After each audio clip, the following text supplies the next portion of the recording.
yung mga natural disaster, nasa control ng Diyos yan.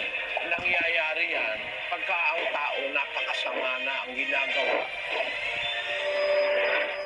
Dapat, para huwag ka matakot sa bagyo, malapit ka sa nagpapabagyo. Kasi may nagpapabagyo eh. Ganito ang nakasulat sa 25:32. Ganito ang sabi ng Panginoon ng mga hukbo. Narito, kasamaan ay mangyayari sa bansa at malakas na bagyo ay ibabangon mula sa kahuli-hulihang bahagi ng lupa. At ang mapapatay ng Panginoon sa araw na yaoy magiging mula sa isang dulo ng lupa hanggang sa kabilang dulo ng lupa. Sila'y hindi tataguyod o dadamputin man o ililibing man. Sila'y magiging dumi sa ibabaw ng lupa.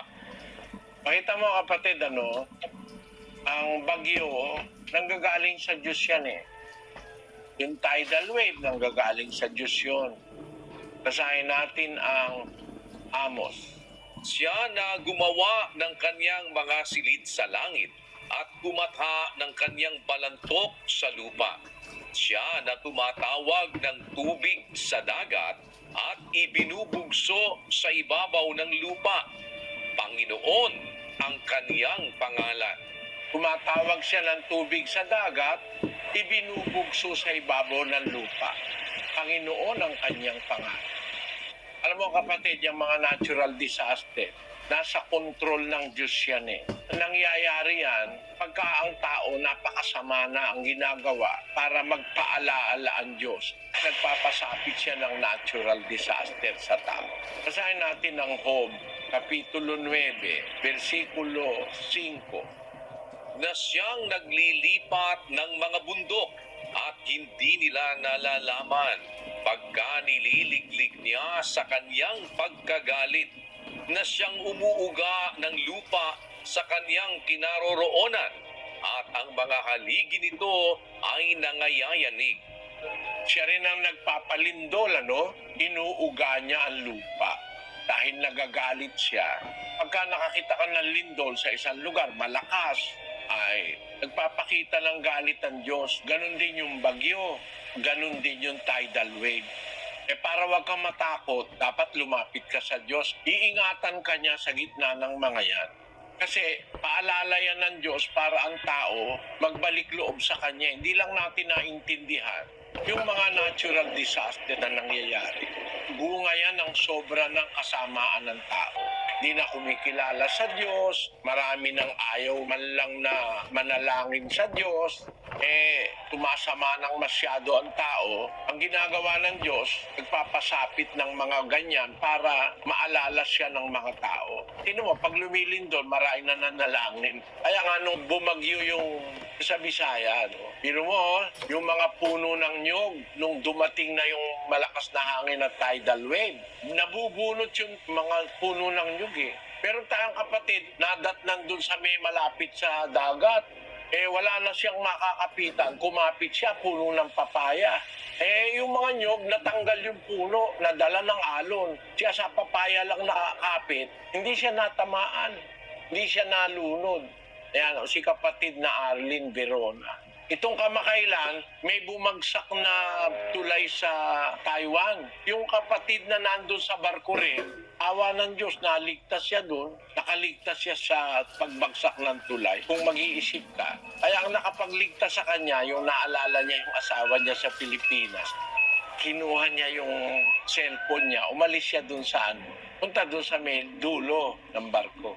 At tawagan niya kanya asawa. Nung oras na yon, nung bumaksak yung tulay, siya'y kapatid sa iglesia ng Diyos. Kaya ang masasabi ko, para wag kang matakot sa bagyo, lumagay ka sa tabi nung nagpapabagyo at magtiwala ka. Kagaya nga nun sa Yolanda. Biro mo, kumapit lang siya sa papaya. Yung mga nyog, nagkakatangay. Yung papaya hindi natangay. Biglang lumakas yung puno ng papaya. Meron talagang ganon. Mas mabuti yung meron kang kasamang Diyos sa buhay, hindi ka niya pababayaan.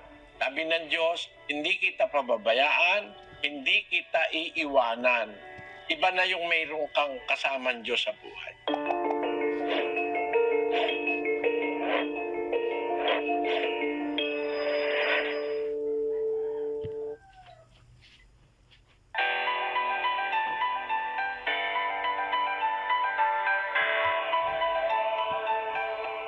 Maisip man lang sana natin na pinaalalahanan tayo ng Diyos na magbalik sa Kanya.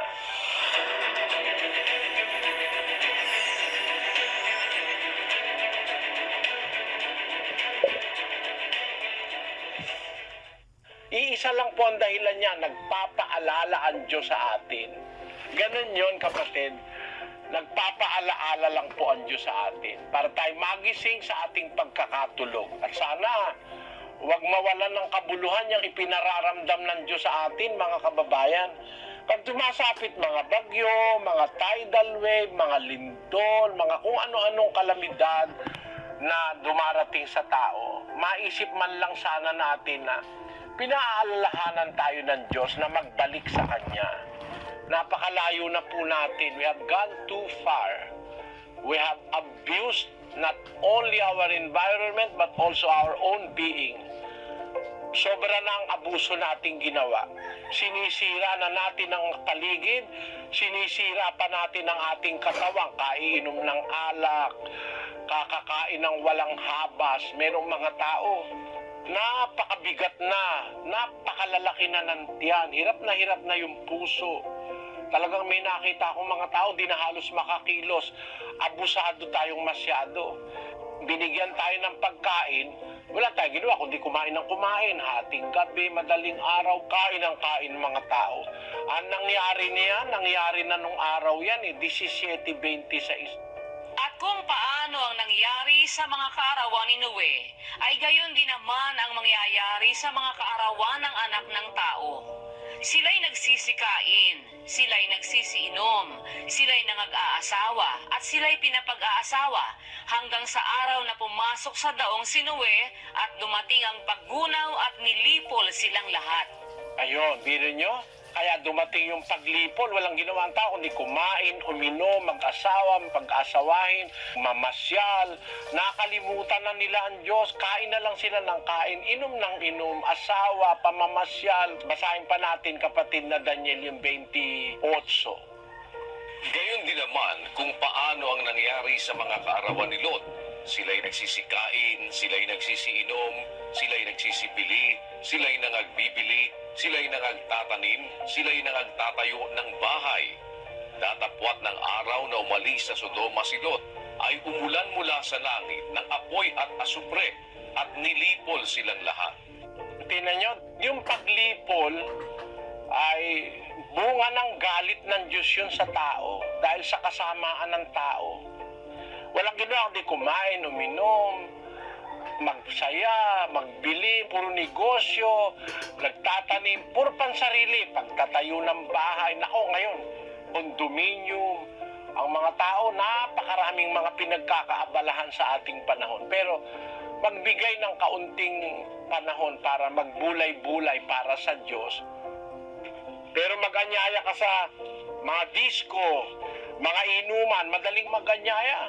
Pagka-aanyayahan mo ang tao sa kalayawan, ay naku, madali lang. Pero pag-aanyayahan mo para sa pampanginoon Diyos, napakahirap mag-anyaya.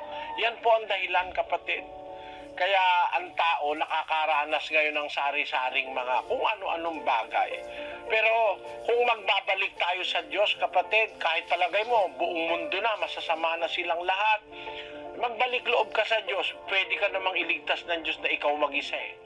Palagay mo, libo-libo yung nagkakamatay sa lindol. Ay, nako.